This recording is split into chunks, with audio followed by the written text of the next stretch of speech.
Opa, meu povo do vinho, o tema do vídeo de hoje é Alsácia, essa região francesa muito bonita, que tem suas particularidades, seus vinhos excepcionais, e a gente vai falar um pouco mais sobre esse tema hoje, entrar nos detalhes das uvas, da produção que é feita na Alsácia, do próprio enoturismo, e também conhecer um pouco melhor a região, a sua culinária, como é a viagem para lá, mas vocês vão conhecer melhor isso ao longo desse vídeo. Antes de mais nada, e como sempre, peço para que você que assiste nossos vídeos e não é inscrito ainda no canal, se inscreva aqui, porque é muito importante para nós que aumente o número de inscritos, para que esse vídeo chegue a cada vez mais pessoas, e contamos com o seu like também para ajudar nessa divulgação. E claro, pedimos sempre para você baixar o aplicativo gratuito do Intervino, porque a gente sabe que quem está vendo esse vídeo gosta de vinho, e quem gosta de vinho tem que ter o Intervino no seu celular, totalmente gratuito, disponível tanto para Android quanto para iOS.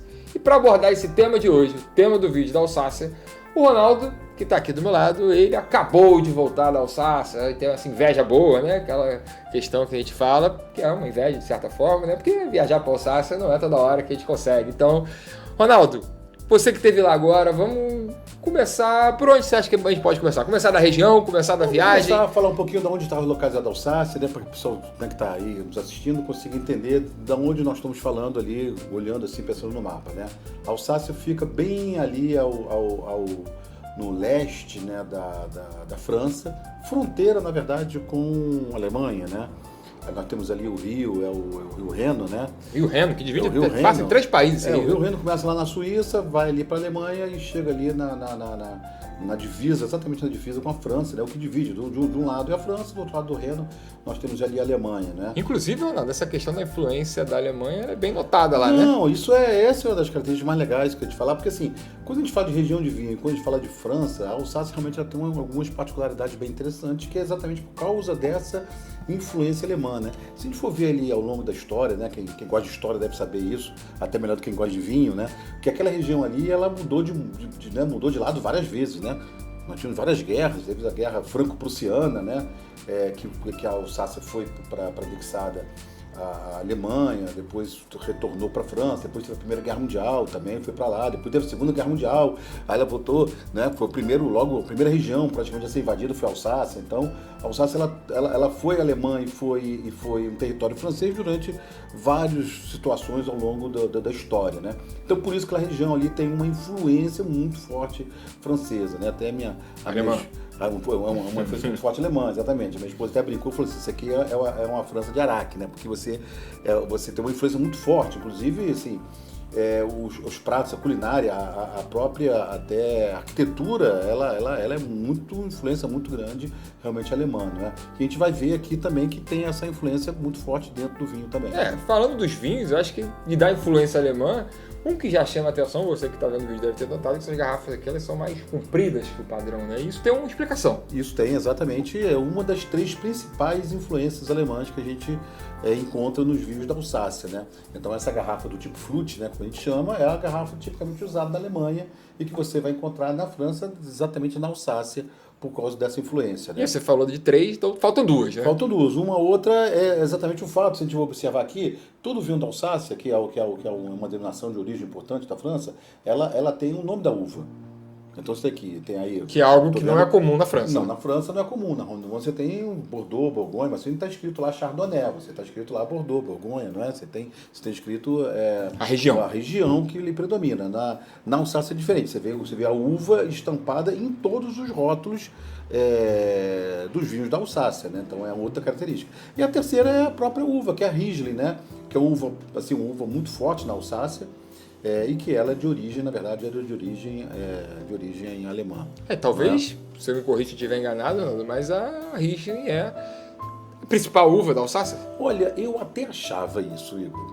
Porque a gente fica com essa ideia, né? A gente fica com essa ideia, mas eu acho que a Alsácia ela vai muito mais, ela vai muito além do Riesling, né? A Riesling é uma uva fantástica, né? Uva fantástica, mas na Alsácia a gente encontra assim, a mesma, talvez lá na própria Alsácia, uma importância muito grande para as uvas. Ela tem 4 uvas brancas principais. Que são, né, essas 4 aqui. São essas 4. São as 4 principais uvas brancas, né? Que eu não fui lá, mas eu vou ter pelo menos o prazer de provar. Eu trouxe lá. E aqui a gente tem 4 uvas brancas. Claro que a Riesling é uma uva icônica, infelizmente, né, Igor? Aqui a gente acaba tendo muito pouco acesso a esses vinhos aqui da Alsácia. É uma coisa curiosa, não sei porque esses vinhos não chegam aqui, até porque não são Então, assim, na prática lá, né, se for na região da Alsácia comprar um vinho e for comprar na Borgonha, o vinho da Alsácia é mais barato que o vinho da Borgonha, né? Assim, já que a gente entrou no tema vinho, só um parênteses, quem está vendo o vídeo, a gente está falando aqui com 4 exemplares, 4 Gran Cruz, né? Aqui da Alsácia. Isso, 4 Gran Cruz. Quanto custa mais ou menos? Óbvio, gente, que está vendo o vídeo, um vinho, olha, o preço é o preço da França, o preço comprado lá. Mas diferente, quanto custa, claro, só para ter no Brasil é tudo diferente, tem a questão dos impostos, né? Que o pessoal que está ganhando muito dinheiro. É porque tem todos os impostos, o frete, os impostos do Brasil são muito caros, tanto para importar como para nacionalizar o vinho, né? Nacionalizar o vinho, trazer o vinho para o Brasil e pagar todos os impostos aqui, torna o vinho muito mais caro. O vinho lá, o Gran Cru, da Alsácia, lá a gente compra por 15 euros, né? Eita ferro. O Gran Cru, né? O Gran Cru. O vinho normal, se ser o Gran Cru, mas um bom vinho, média de 8 euros, você consegue até para um país, para uma região que está fora do Brasil, é um preço muito em conta, né? Não, é um preço muito legal. Assim, são vinhos excepcionais. O Riesling já conhecia, a gente tinha tido a oportunidade de experimentar, e o Riesling lá realmente é uma uva fantástica, assim. Com certeza, se tivesse facilidade de encontrar a Riesling aqui, seria uma das minhas uvas brancas top aqui, não tenho dúvida nenhuma. Mas a gente tem a Riesling, como já falamos. A gente tem outra uva também, que tem até o nome meio alemão, e aí fica essa dúvida se é alemão ou francesa, mas parece que ela é francesa mesmo, que é a Gewürztraminer, né? Que é Gewürztraminer, tem um nome. Tem que ou mais fácil, chamar de Gewürz, e a gente chama de Gewürz aqui. Abrevia para Gewürz, mas a Gewürztraminer, aí depende de cada um da pronúncia, né? Mas a Gewürztraminer, que é uma uva muito floral, a Riesling é uma uva mais, ela é uma uva mais mineral, né? Você tem uma mineralidade nela, é uma uva que tem um peso na boca, você bota a uva, você sente um peso, ela é uma uva bem interessante. A Gewürztraminer é uma uva mais fresca, muito aromática, né? A gente tem aqui uma uva que é a Sylvaner. A Sylvaner, você tá aqui, eu confesso, não lembro de ter degustado algum Sylvaner, não me lembro com memória. Não é muito comum encontrar Sylvaner. A primeira vez que eu bebi Sylvaner foi lá, realmente foi lá, e me surpreendeu bastante essa uva. Eu vou falar aqui de uma característica interessante de algumas uvas lá da Sylvaner. Alguns rótulos têm essa vamos dizer assim, tem essa identificação, que é uma uva, a Sylvaner me parece até que é uma uva que ela está sendo meio que fênix, né? Está sendo meio que redescoberta, e tem alguns produtores que estão investindo bastante, estão falando muito com algum orgulho da Sylvaner. E ela é local? Ela é de lá? Ela é natural de lá? A Sylvaner é uma uva de lá. E a Sylvaner tem alguns vinhos, né?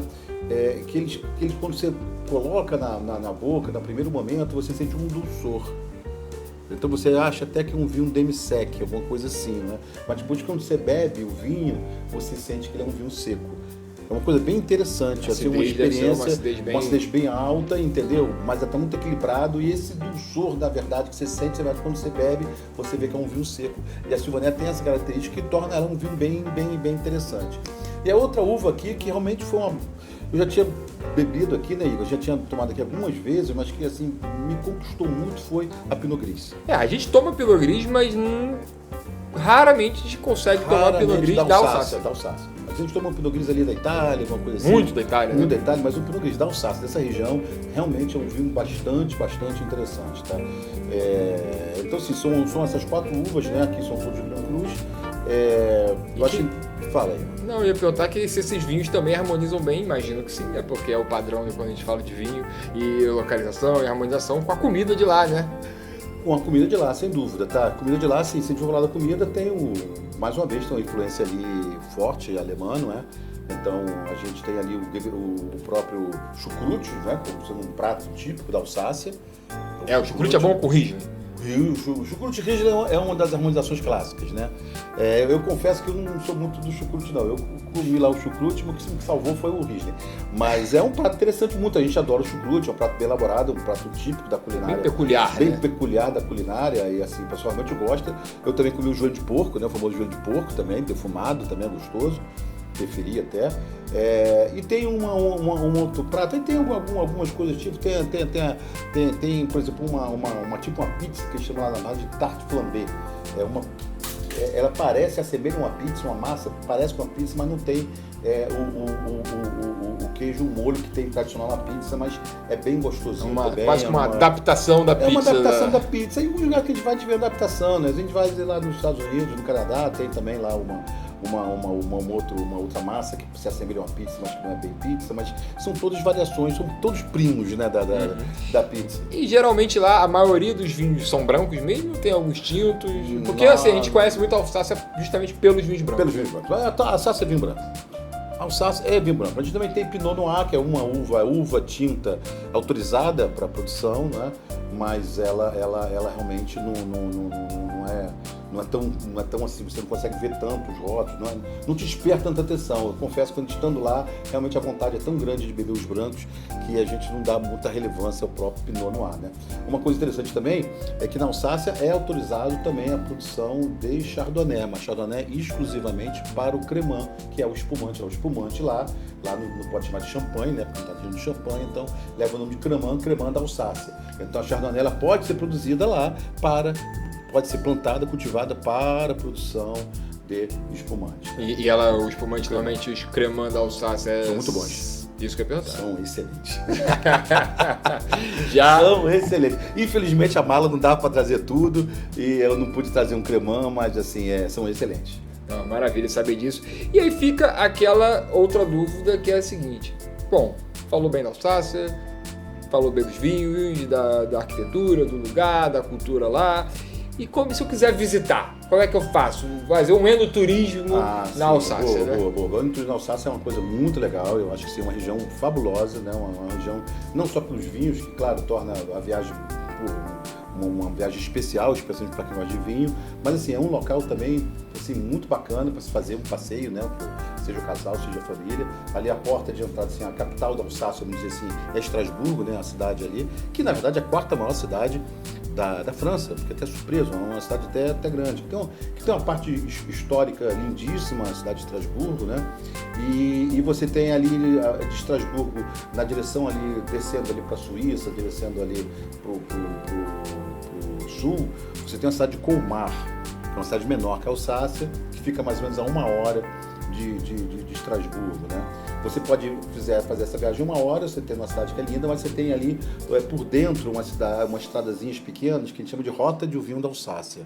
Ali é o paraíso, né, Rigo? Porque ali você vai parando em várias daquelas cidadelazinhas, daquelas várias cidades. Cada uma dessas cidades é uma dessas regiões, né? Acaba sendo uma OC ali de vinho. E é muito bacana, você vai naquelas estradazinhas, vendo aquela paisagem lindíssima, você para numa cidadezinha, você vê lá na estrada Domaine, não sei das quantas, Domaine Albert Stais. Aí você para no Domaine ali, olha, vê se está aberto, às vezes tem uma placa lá aberto, o verre, alguma coisa assim em francês. Você parou o carro, entrou ali, e são vinícolas pequenas, uma parte desses produtores são produtores familiares, então eles te recebem muito bem, né? Até eu li antes indicação de que o ideal é você fazer reserva, né? Algum tipo de reservar antes a visita. Eu resolvi arriscar e realmente não tive problema, tá? Eu fui parando na estrada, entrava, parava, fui muito bem recebido, o pessoal perguntava se queria provar, normalmente dava todos os vinhos da casa para provar e nem cobrava nada. Eu fiquei constrangido porque eles não cobravam nada, né? Então o povo de lá, os próprios viticultores, eles são bem... muito acolhedores, são conhecidos na França. Eu estava depois na região do Rhône, falei que tinha da Alsácia, eles disseram, mas o pessoal lá recebe muito bem, né? Realmente é uma característica, me parece, ali daquela região da Alsácia, dos viticultores receberem bem o turista, né? É um turismo diferente, não vai esperar que você vai entrar naquela vinícola grande, vai fazer aquele passeião, o cara vai te explicar que é um turismo mais intimista. É uma coisa muito mais intimista. Você chega ali, você encosta ali ali na sala dele principal, alguns tem uma casa que te leva, e você fica conversando, ele fica respondendo suas perguntas, fica te oferecendo os vinhos, então é algo muito intimista, bem diferente. Ninguém vai esperar que vai ter aqueles mega passeios, vai ter piquenique, coisa, é diferente, é outra proposta, mas é extremamente legal, você se sente muito acolhido. Eu acho assim, que é uma região, mais uma vez, lindíssima para se visitar, pela sua paisagem, pela sua culinária, né? por ser uma região da França ali que tem essa influência alemã, você também 15 minutos você atravessa ali o rio, você está na Alemanha, atravessa o rio Reno, está na Alemanha. E essa questão do vinho é muito legal porque você tem essa experiência que é bem diferente desse contato ali com o produtor ali, de uma forma muito intimista. E me parece também que lá na Alsácia eles estão, assim, é uma dúvida também, você que esteve lá e conversou com muito produtor de vinho, essa parte do cultivo biodinâmico é algo bem marcado lá, né? Olha, boa pergunta, porque no início eu vi que tinha alguns rótulos chamados bio. Bio.